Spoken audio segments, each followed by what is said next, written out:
So nhasi we are going to talk about chikafu chaunokwanisa kudya chinowedzera ropa.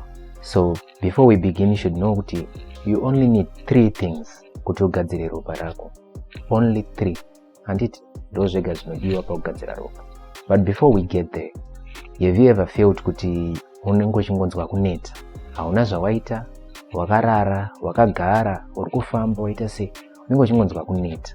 Unokwanisa kutanga kuzarirwa, unokwanisa kutanga kunzwa mwoyo wako kurova stereki, unokwanisa kutemwa nemusoro, unokwanisa kunzwa chest chako kurwadza. These are some of the things zvaunokwanisa kunzwa kana ropa rako riri shoma muviri.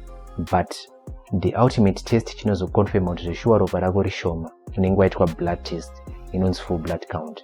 Ndo inouya ichiratidza kuti une hemoglobin yakawanda sei mumwiri mako. Ndo zvinozotiudza kuti ropa rako rakawanda sei. Saka now let's dive in. Chinhu chekutanga chinodiwa pakugadzira ropa iron. Saka iron, why do we need iron? Iron tinoida because iron ndo inobinda to oxygen. Paunofema unotora oxygen.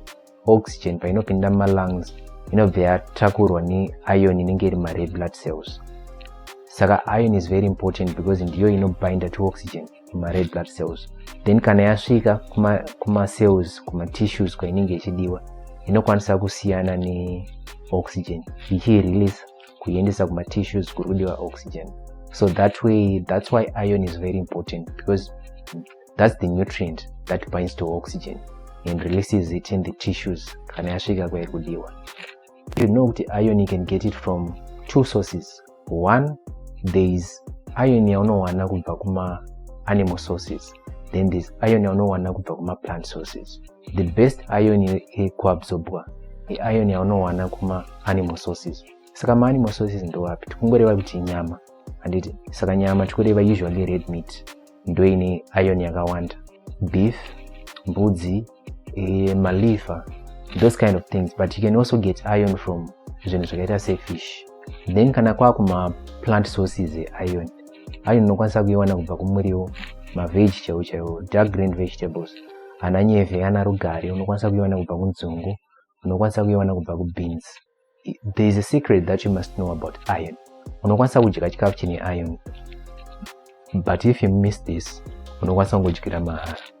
Saka what is it? What is the secret chandoda kuti muzive? Iron inoda vitamin C kuti ikwanise kuabsorbwa mubody mako.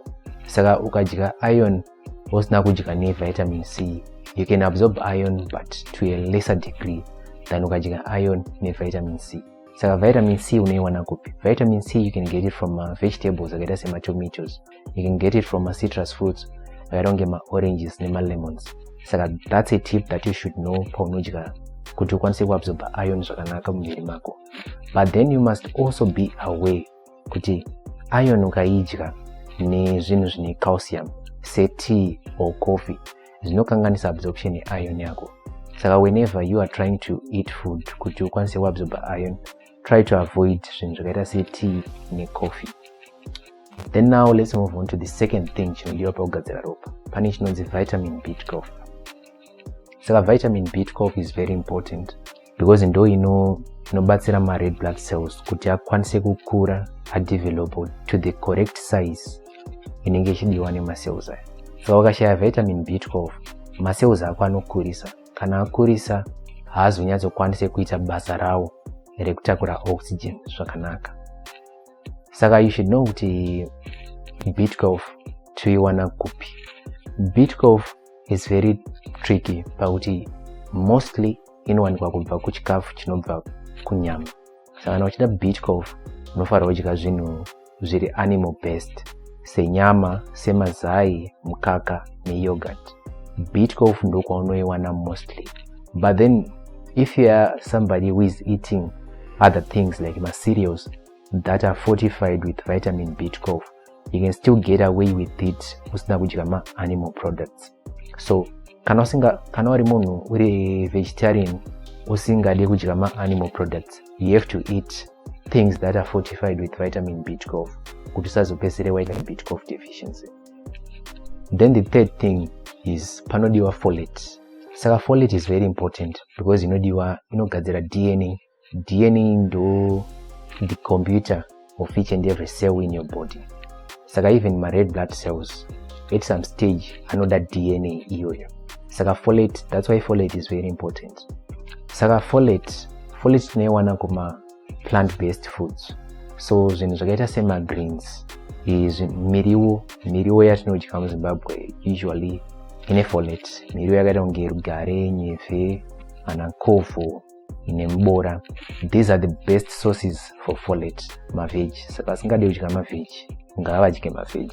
But tiri papo, I want to stress out kuti I think kuti mubora is the best out of all miriwo yese yatinokwanisa kudya for folate, because mubora will lose that greenness so easily. Mubora unokwanisa kuboilisa ugoboilisa, but unoramba uri green, meaning to say kuti unoramba wakachengeta nutrients awo.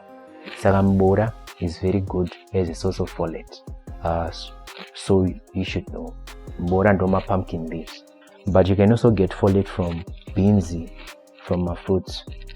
And also, as a side note, folate is very important for vakadzi vanenge vakazvitakura, because inobatsira kuti pasazoitike issues yekuti vana vanozvarwa vakaremara. Folate can help with that. So in summary, tatichi, you need 3 things kuti ugadzire ropa. Unoda iron, unoda B12, unoda folate. So you should know kuti just eat a healthy, balanced diet. Utano wako uri mumaoko ako. Kana mafarira zvatataura nhasi, remember to subscribe and remember to leave a comment muine mibvunzo yamunenge muinayo or any other suggestions.